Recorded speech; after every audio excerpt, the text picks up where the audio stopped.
Please let me know when we are live. Hello, YouTube, we are live. It connects so much quicker here than in the home studio. I love this. Hi, YouTube. Welcome to the Lurie Daniel Favorite Show, Urban View Experience. This little brief segment, this mini segment of this 2-hour show that we welcome you all in. It's good to see y'all. I'm seeing y'all, some of y'all twice, because I saw some of y'all on Saturday. Shout out to all the members who joined me in that conversation. That was kind of fun. That was super dope. I enjoyed it. I hope you all did too. And some of you noted that, because I made a mistake. And on Saturday, it was supposed to be for members only, which it was, but I forgot to switch something so that the first 5 to 10 minutes of it, everybody could see it. But then I was like, oh, it's only for the members. So I switched that clip. And then so y'all was like, what happened? I was watching it and then I wasn't. What that means is that you're not a member. And so if you're a member of the channel, you get to participate in the members only things. I just made a mistake. So y'all got a little snippet of what we was doing. But it was dope. It was cool. So shout out to all of y'all. Good morning. Welcome back. We got a lot to get to today. And as you can see, the umbrella for today's conversation is basically about whiteness culture and its inability to use facts, and the fact that whiteness culture is essentially what is destroying the American economy right now. Let's get into it, shall we? Now, a hallmark of whiteness culture includes ignoring the signs, and especially if those are warning signs that are indicating that the choices that you made to preserve whiteness culture, which is to preserve a racial hierarchy, this idea that only white people can be good at things, and so if you are black and you happen to be in a position, even though you are more qualified than the white people who are going to replace you, if you're supporting whiteness culture, you don't pay attention to the fact that you're about to lose a whole lot by getting rid of the black person who is overly qualified. You're comforted because a white man is in that position. Even if that white man, like Pete, his own mama say he's trash, Hegseth, when he replaced General Lloyd Austin, who was a 4-star general, and who would actually run the military for decades and was crystal clear about what to do. Then we got Whiskey Leaks. Pete, his own mama, say he's trash, Hegseth. And our military has sort of been in decline ever since. But who needs data? Not Americans. And one of the hallmarks, again, of whiteness culture is to ignore the signs, ignore the data, and willfully bury your head in the sand in order to avoid this notion that perhaps leaning into whiteness as your only metric might not have been a good idea. Now, let's get a couple of data points out here so that we're clear about what's happening. According to Polling USA, when they asked Americans, would you say things in this country are heading in the right direction or the wrong direction, which is something they do pretty much every quarter, they got a real strong answer. And according to Polling USA, the number of Americans, or the percentage of Americans that believe the country is heading in the right direction, is 24%.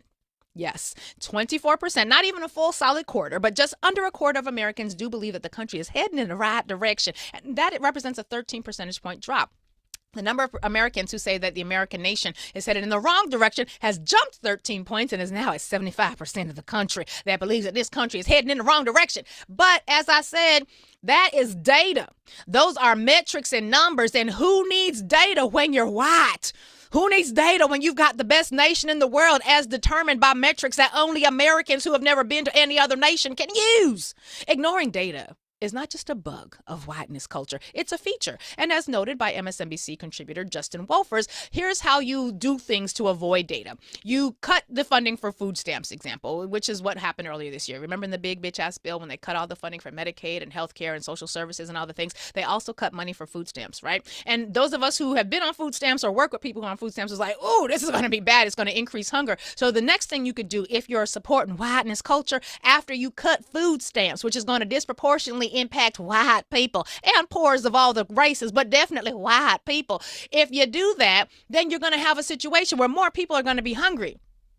But if more people are hungry and you don't know about it, are they really hungry? It's kind of like if you cut a tree down in a forest and no one is there to hear it. Does the tree make a sound? If you cut food stamps for people who absolutely need it, but you stop measuring hunger, then you can't determine whether or not there's been an increase in hunger or not. Problem solved. We don't have a hunger problem in these United States. The Donald Trump administration decided to cancel its annual hunger food survey. That is a data gathering tool that every year since the mid-1990s has basically been used to determine whether or not Americans are more or less hungry. Tools like this are important because when you know Americans are more hungry, for example, you can create policies that are designed to feed them. If Americans are less hungry, you can reallocate those resources to other places where Americans have need. According to the reports, we are now seeing, reported first by the Wall Street Journal, At least they were first as far as what came up on my timeline. The Trump administration is canceling an annual government effort to gather data on how many Americans struggle to get enough food. The data, which is collected each December and analyzed by the U.S. Agriculture Department, measures food insecurity across states and demographic groups. The data has been collected every year since the mid-1990s and is widely used by federal, state, and local policymakers to make funding decisions for food assistance programs and to evaluate how well those programs work. My friends, this is data. Data which would be able to indicate that if there were people who no longer had access to food stamps and they had more hunger, then we would be able to do something about it. But that's for like leaders who care. And one thing we don't have are leaders who care. And so basically we're in a situation where the employees of the Department of Agriculture are like, if you ain't gonna fund the survey, how we supposed to know what we doing? Like what we gonna do? And they said that we don't want to use this report anymore because it's overly political. We don't like people politicizing data. And so we'd rather just not know. This is the same administration that when they got bad jobs numbers that showed that the American jobs economy is off a cliff, they were like, well, we're just going to fire the person who said it to us. And then the next month when they had new numbers again that also showed that falling off the cliff was still going down, they were like, we don't see numbers. Stick your fingers in your ear. La, la, la, la, la, la. I don't see numbers. I don't see data, because that would require me to act a little differently. And so they are going to release the report from 2024. This will give Republicans an opportunity to say, as of the last time we took data on hunger under the Democrats, hunger was terrible. And we'll never be able to say that about the Republicans, at least not based on this survey. We will have our lived experiences and other forms of data gathering. We won't be able to say that about this government, or the Republican government, because they have decided they're just going to stick their head in the sand. Now, according to Colleen Heflin, who is a professor at Syracuse, and she's someone who has been studying data, this sort of data, since it began. She is learning of its cancellation at the same time as the rest of us. And she says, quote, for the past 30 years, the USDA food insecurity measure has provided insight into the extent that American families have been able to cover their food needs. Not having this measure for 2025 is particularly troubling, given the current rise in inflation and deterioration of labor market conditions, two conditions known to increase food insecurity. Rise in inflation, which they don't want to measure anymore. Deterioration of labor market conditions, which they lie about and don't want to measure anymore. All because they look bad when you look at the policies. And whiteness culture will never allow itself to look bad. Never, ever, ever. They will do the most terrible policy things ever, but you'll never know about it, or at least you won't be able to prove it. You won't be able to prove it. And so basically we're in a situation where you might be hungry, but ain't nobody going to really know what to do about it. Or if you are, because they cut the program that would provide you food stamps. They cut the program that would measure how hungry you are. And they also are cutting the ability for farmers to help alleviate that program. We've talked a lot about soybeans on this show, because soybeans are one of the crops that are really facing a lot of attention right now. As you may recall, states like Tennessee, which is also in the news because Donald Trump said he's going to send the National Guard there. I believe Donald Trump wants to send the National Guard there to distract you from the following situation. We have this soybean surplus right now. And as I've said, whiteness culture is not only one that prioritizes ignorance and lack of knowledge, but it's also not very innovative. Because when we look at what's happening in Tennessee and the fact that I think Donald Trump is sending the National Guard there to distract you all in Tennessee from the fact that your farmers are about to go belly up. In fact, soybeans, which I believe, according to a number of reports, including the Tennessee Holler, are the number one cash crop for the state of Tennessee. And y'all are about to lose every goddamn thing because of the policies of whiteness in this American culture. Now, as I said, whiteness culture maintains ignorance willfully and happily. Not very innovative, because had they been planning, because everybody knew Donald Trump was going to do tariffs. That was the only concrete thing he had. He had concepts of a healthcare plan. He had concepts of everything else, but he was very clear about tariffs. And considering that tariffs actually is what screwed up the farmers under the first Trump administration, and 70% of them still decided to vote for him again, what could have happened now that Donald Trump has created so many tariffs on the nation of China, that China's like, we don't want your soybeans. We can go to Brazil. Their soybeans are better, and they don't come with all this whiteness and Americana culture. So China's like throwing up the deuces, and soybean farmers are really, really suffering. Now, I want you all to take a listen to this clip. This is a soybean farmer who is talking a lot about his concerns. Now, before they would be like, well, we just don't know what's going to happen. We're not clear. We're uncertain. We're unsure. Now they're very clear. They're very certain, and they are very sure that it is the tariffs, goddammit, and they don't want to hear nothing else about it. But you might think I'm exaggerating. So take a listen. YouTube, you'll be able to see this as well. It's not good for anybody. Cambridge farmer Doug Fuller has been in the business almost 5 decades. He's tiring of the tariff talk. And his solution to make things right is simple. Look at all that edamame. This year. That we never have to talk about tariffs again. Oh, who'd you vote for? Free trade is is the answer. China not buying U.S. soybeans just adds to dwindling hopes as Fuller expects to start harvesting his beans around October 1st.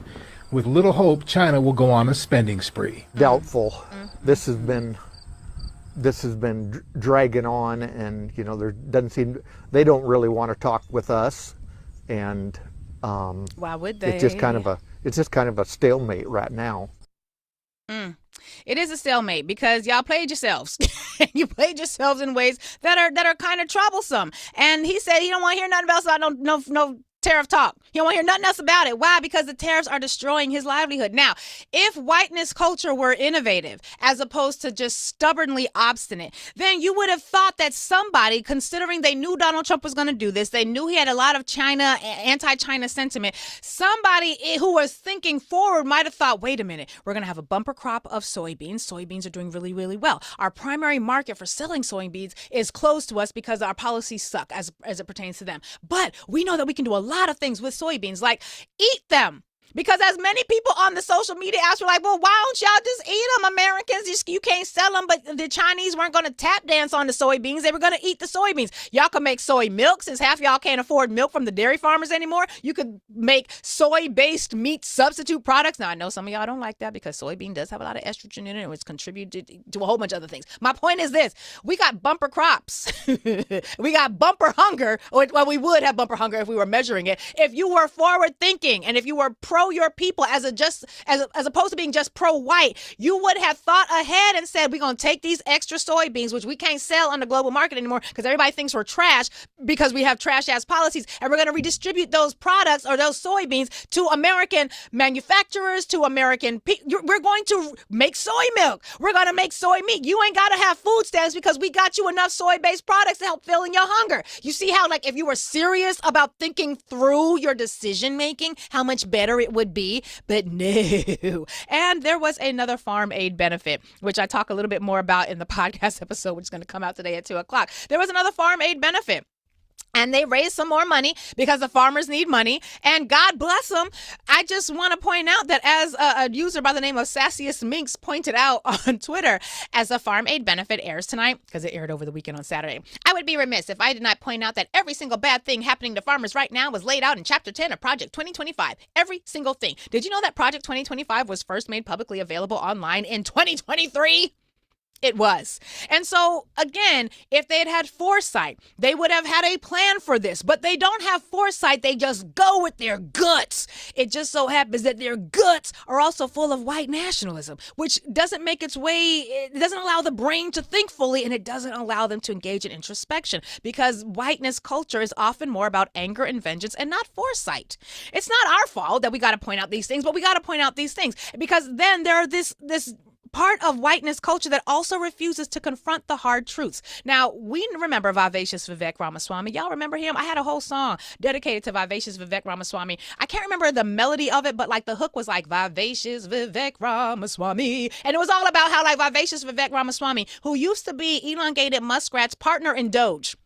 Y'all remember Vivacious? What happened to Vivacious? Vivacious Vivek Ramaswamy, Indian gentleman who basically told Americans the truth about how mediocre they are, how mediocre their whiteness culture was. And he had this whole long Twitter thing, which I'm not going to read the whole thing about or read the whole thing right now. I do that in the podcast episode. But he basically said back in 2024, when there was conversation about this visa program, also known as the Genius Visa program, but it's the H-1B visa program. As you all may recall, after Donald Trump wins, there was all this conversation about migrants, because they love talking about migrants. And there were a lot of white people who wanted to end the H-1B visa program. The H-1B visa program, again, is considered the Genius Visa, and it basically allows tech companies, STEM companies, and people like Donald Trump who don't want to pay anybody to clean his hotels to bring people from other countries here who have the intellectual capacity to do the work that is needed to be done here. Kind of like those workers in that plant in Georgia and South Korea. Remember we talked about South Korea? We're going to have a whole nother conversation about South Korea tomorrow. But, well, really about Georgia, because Georgia is losing a lot right now thanks to whiteness culture. Oh, Georgia, y'all are going to have some pain coming your way. We're going to talk more about that tomorrow. But Vivacious Vivek Ramaswamy told Americans that the following, and I'm just going to read a little bit of it. The reason top tech companies often hire foreign-born and first-generation engineers over Native Americans isn't because of an innate American IQ deficit, a lazy and wrong explanation. nation. A key part of it comes down to the C word, culture. Tough questions demand tough answers, and if we're really serious about fixing the problem, we have to confront the truth. And what was that truth, Vivacious Vivek Ramaswamy? The truth was, as he said, quote, our American culture has venerated mediocrity over excellence for way too long, at least since the 90s and likely longer. That doesn't start in college. It starts young. And then Vivacious Vivek Ramaswamy went on a multi-paragraph, multi-syllabic screed where he was basically reading whiteness culture for a filth. He was like, y'all mediocre, your school's mediocre, your culture's mediocre, y'all some mediocre ass motherfuckers, and as a result, you can't do shit. So you got to have a visa like this one to bring the people who do know how to do things, because y'all is mediocre, and it don't look like y'all not trying to be mediocre for any length of time. Now, that did end up with Vivacious Vivek Ramaswamy getting kicked out of Doge, because remember, it was him and Elongated Muskrat who was supposed to be Doge and Americans together. And Vivacious is now, he's like, what, running for governor of Ohio? Good luck, Ohio. But basically, we're in a situation right now where the H-1B visa is still being very politicized, but had kind of fallen off in terms of newsworthiness until whiteness culture, king of them all, Donald J. Trump, decided to enter the chat. Now, he had a press conference on Friday, and I fundamentally believe every time he has a press conference to sign another executive order, it's just to distract people from talking about Jeffrey Epstein. I don't know if you guys saw, but after, what's that man who got fired? Jimmy Kimmel got fired last week. This Dutch creator, I'm not going to share it today. I'll try to find it for Friday. But this Dutch creator basically created a revitalizing or a revamp of Disney cartoon culture. and in one of them, like, it's all like he's remade Disney. Like, there's one where Jasmine and Aladdin are flying on the magic carpet, and he's like, I can show you the world. And then ice snatches them out the sky. There's one where, like, they're talking about we don't talk about Bruno. Y'all remember that song? And it's like, we don't talk about Jeffrey. So like every time he does something in terms of a press conference, especially on a Friday, it's because I feel like he's trying to distract us from Jeffrey Epstein file conversation. But basically on Friday, y'all's president decided to sign an executive order that destroyed the H-1B visa program. And it said, listen, anybody who's here under the H-1B visa, if you're not in the United States by like tomorrow, it's going to be $100,000 for you to get here. Like, it's going to, your company going to have to pay $100,000, or you're going to have to pay $100,000. Otherwise, you can't be here. Now, because there was no foresight, there was no planning, because these people are not intelligent. They just go with the goods.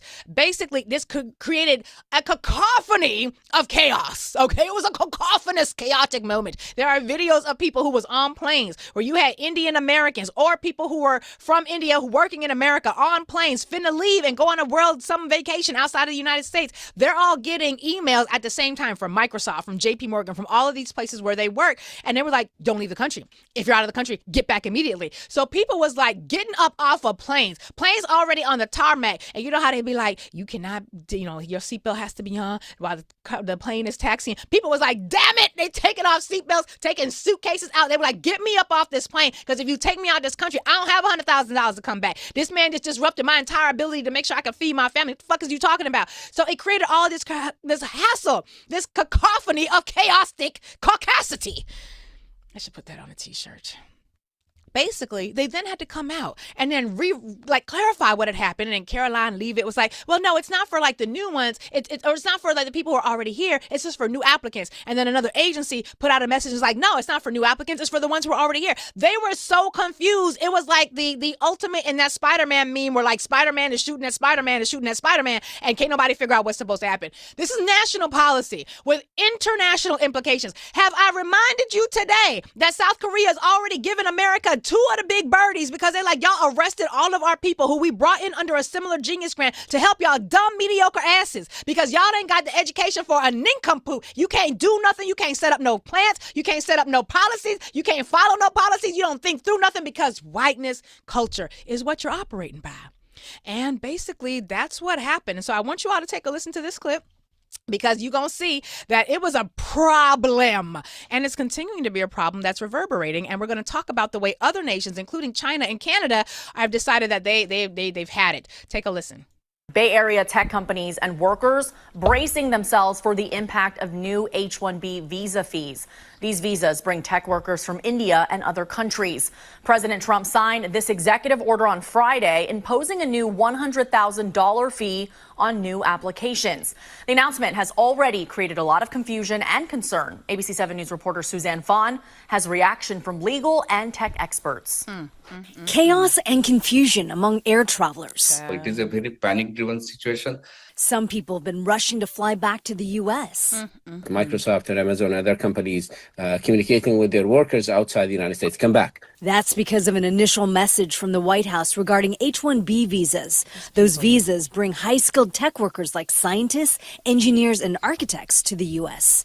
The first message put out said, H-1B visa holders would not be admitted without having had paid $100,000. Their employer is paying $100,000 for their application. President Trump signed an executive order Friday imposing a $100,000 fee on H-1B visas. That order takes effect Sunday, September 21st. Then on Saturday, the White House clarified the new regulation. The fee only applies to new applications as a one-time fee. Dummies. The White House says the fee will not affect current H-1B visa holders. According to the White House, the fee would help level the playing field for American workers. Some believe the new fee will disrupt the tech industry in the Bay Area. You think? Kendero Khanj is with global Indian tech professionals based in Silicon Valley. This is a tremendous blow to the tech professionals as well as startups, particularly in Silicon Valley. The talent pool and the availability of the funds will be short for the startups. And for tech giant companies like Google, Yahoo, X, All these companies, they hire almost 10,000 or more H-1Bs. And this will be like say tens of millions of dollar impact on them. Some say making it tougher to get an H-1B visa will have long-term impacts. Companies are going to have to pay more to bring in their H-1B visa employees who they need. Those costs will be passed on to every one of us. In San Francisco, Suzanne Fawn, ABC 7 News. I feel like Rihanna had a lyric that was appropriate for this moment. How You look so dumb right now. You look so dumb right now. Jeez, you just stupid. Just Americana stupidity on display for everybody. It's just bad. But now what makes it even worse is not that Americans are going to increase their investment in their own education. No, they want the 10 Commandments on the wall. And apparently maybe the 10 Commandments shows you how to do like STEM research. I don't know if you touch and agree and tap into the spirit wherever 2 or 3 are gathered, you're going to get a lesson plan. I don't know what it is. But basically, China, interestingly enough, has entered the chat. And there is now reporting that China has just launched their K visa, not the H-1 visa, the K visa, which does not require sponsorship. And as of October 1st, basically, people who would be coming to America to try to be a part of the tech explosion that was happening here and would have continued under a policy promoter like a president who actually understood things, they are now instead going to get to go to China. There was other indication that Canada might be doing the same thing. Back in 2023, Canada had its own work permit program that they opened 10,000 slots, immediately filled. And basically, we're in a situation right now where, unfortunately, those people who would be coming here to help the poor, mediocre white Americans who don't have the educations that they need, they are no longer going to want to come because it sucks here, right? How you planning a vacations that require visas, and if you're not a citizen here, it takes so much manipulation of paperwork and effort and approvals to be able to take a trip outside of the country and get permission to come back. Why would I do that to myself? Why, if I'm an Indian mother right now and my little Vivek wants to go off into the great big world and find a job doing, the last place I'm going to let Vivek go is America, mainly because Vivek Ramaswamy is here and he sucks. But I'm not going to let him do that or her do that because it is a terrible place to have policies. Now, for those of you who are thinking, Lurie, can't be that bad, right? I mean, the visa, how big of a deal is this visa? It can't be that big of a deal. Surely we can get Americans here. We've got Black genius and American genius here. Yeah, we do. But I ain't talking about like the best out of your class here in these United States, which we have many of. I heard somebody explain it to me like this once. There are more phenomenal, like, what was the word that they used? Genius Indian graduates from the STEM field graduating every single year than there are entire students in America. There are more people graduating high schools and coming out with actual degrees that are worth something on the international stage in countries like Nigeria, in countries like China, in countries like India. There are more of them graduating just in STEM alone than there are in the entirety American student population. Do you understand what that means? The rest of the world is like, baby, we don't need this and we don't need you. Now, I want you all to take a listen to this clip. This is, I hope I'm not going to mess up this man's name. This is Michio Kaku. Michio Kaku. And he is talking a few years ago about this H-1B visa and why it matters so much. But again, if you're ruled by whiteness, you're just not going to understand. Take a listen to what he says about this particular visa and why it is that the American education system is woefully unprepared to meet this moment. America has a secret weapon. That secret weapon is Sorry the for the H-1B. music. I couldn't get rid of that. Without the H-1B, the scientific establishment of this country would collapse. Forget about Google. Forget about Silicon Valley. There would be no Silicon Valley without the H-1B. And you know what the H-1B is? It's the genius visa, okay? You realize that in the United States, 50% of all PhD candidates are foreign-born? Oh, snap. At my system, one of the biggest in the United States, 100% of the PhD candidates are foreign-born. The United States is a magnet sucking up all the brains of the world, but now the brains are going back. Uh-oh. They're going back to China. Damn. They're going back to India. And people are saying, oh my God, there's a Silicon Valley in India now. Oh my God, there's a Silicon Valley in China. Duh. Where did it come from? It came from the United States. Well, so damn. don't tell me that science isn't the engine of prosperity. You remove the H-1B visa and you collapse the economy. In Wall Street Journal, editorialized against a congressman who wanted to ban the H-1B, saying they'll take jobs away from the American people. The Wall Street Journal said, look, there are no Americans who can take these jobs. These are at the highest Not level even the of white high ones. technology. They don't take away jobs from Americans. They create entire industries. And so that's why we have an Achilles heel, and that's the educational system. And again, sociology majors are not necessarily going to be the ones determining the future of Silicon Valley. Ouch. But physicists, engineers. You hear what you hear there at the okay. All right. They're like, all right, Michelle, you've done enough. You ethered them. Leave them alone. Give them a chance. They got to come back for more. Michelle was like, F you. He went straight. He was like, y'all stupid. You dumb. Your mama said you stupid. Your daddy said you stupid. You stupid. Basically, they're creating a situation where the rest of the world is like, we see you. We see you, Americans. Oh, so nice. So very nice. We out. We out. Now, again, if we had people with policy, if we had people who were like, thinking through things and thinking logically, then we would not be in a situation like this, because there is actually something pretty intelligent that if Americans would do, would probably reverse most of this.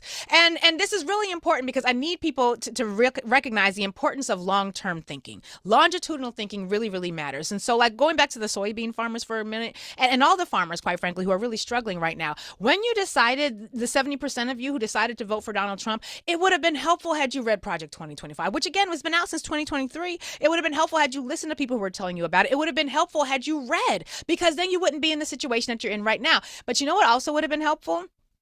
It would have been helpful if you did not believe the things that come out of people's mouths simply because they're white men telling you these things. And a number of you have begun now noticing there's a connection between this administration and the I don't want to say architecture, a connection between this administration and the way in which they are, well, hell yeah, artfully developing the failure of American farms. Because it's one thing when it's just the soybeans. It's another thing when it's the cotton or the cotton or the rice or the other farmers who are all across the country saying the same things.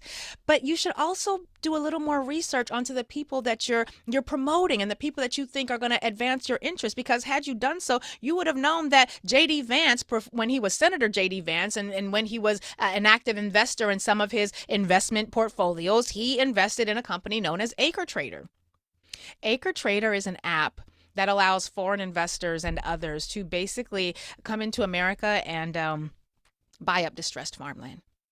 Yeah. So essentially, your failure to keep your farm might be because of the whiteness culture that refuses to look at policies and determine whether or not they're effective and then adjust course. It might also be because people sitting in the White House benefit from your farms going belly up, like benefit financially by like a lot, by like a whole lot. But again, there is one thing that could be done. There is one thing that could be done that could reverse all of this. And I don't even mean hiring a black. There is one thing that actually could happen that could end inflation, that could return the revitalization of American farms. There is one thing that could be done. that doesn't require diversity, equity, or inclusion. And if Americans were just willing to do this one thing and acknowledge some things, they might be able to make it happen. Take a listen to Justin Wolfers, who basically explains what that one thing is, and we'll see whether or not you think it's likely to happen afterwards. Look, the problem that Powell faces right now is a very difficult one, which is that the tariffs have caused a slowdown in the economic activity and rising unemployment. And we've got high and rising inflation. That was the big news out of the Fed. They recognized both. They tell you to do different things. When you've got high inflation, you raise rates. When the economy is slowing, you lower rates. Look, I've got one simple secret trick which can actually solve both of these problems at once. What is it? No Tell one's us. thought of this. Okay. Here it is. Okay. Get rid of the tariffs. That's what solves both of these problems. Monetary policy can't solve the problem that Trump has created. And so they're trying to mop up the mess. But the fundamental problem is the White House and the tariff program. Damn. So you mean the one thing that could solve all of these problems that were created by a willful embrace of whiteness culture? You mean the one thing that could solve all of it would be to acknowledge you were wrong and reverse course? Well, Justin Wolfers, that ain't never going to happen, because that would require an acknowledgement of inaccuracy. That would require an acknowledgement that perhaps these policies that you ran on, that you promoted, that you were excited about, that would require acknowledging that perhaps they were pretty much utter and complete failures. But then that would really be hard to acknowledge and still maintain your position that you are not the weakest link. It would be really hard to acknowledge your failures and then still sit in a space of presumed accuracy over everything, because being white just means you're accurate over everything and you don't have to inquire or integrate or interrogate and think about these things. You just get to be white and just assume that you're right and the rest of the world is just going to follow along with you. So that's the one thing they simply won't do. The one thing that could solve all of this, that could revitalize the American economy, that could bring back jobs, that could save farms, the one thing that they would have to do would be to acknowledge that they were wrong, to acknowledge their mistakes, to make amends, to apologize to the nations they had pissed off, to apologize for the faulty way that they had tried to assert tariffs. They could apologize. They could say, you know what, our bad. We tried it. Even though all the economists who actually do know things, who read things, who can understand numbers far better than the toddler in the White House. Sorry to toddlers, y'all catching strays. They could do that. But that's the other thing about whiteness culture. Acknowledging that you were wrong is anti-whiteness culture. Because one of the baseline fundamentals of whiteness culture is that white is always right. And so when you are a part of whiteness culture, regardless of your personal racial background or the demographics to which you belong, when you are a part of upholding whiteness culture, intellectual interrogation of decisions and thoughtfulness and reevaluation of the decisions that you made, that is fundamentally the antithesis of whiteness culture, because whiteness culture presumes it is always correct. That is a part of the foolish lies that whiteness culture requires us to believe. And that's one of the reasons why poor white people who uphold whiteness culture are among some of the least empowered in this entire society, because ever since y'all came about, because remember, y'all used to be poor Europeans and then you became poor whites when white people began using the phrase white to distinguish between who could be an enslaved person here and who could not. Basically, wealthy white people used your lack of education to convince you that having a free labor class called enslaving Africans, which you could never really compete with because you can't work for free because you actually have to live, they convinced your ancestors that was smart. And y'all been paying the price for that stupidity ever since.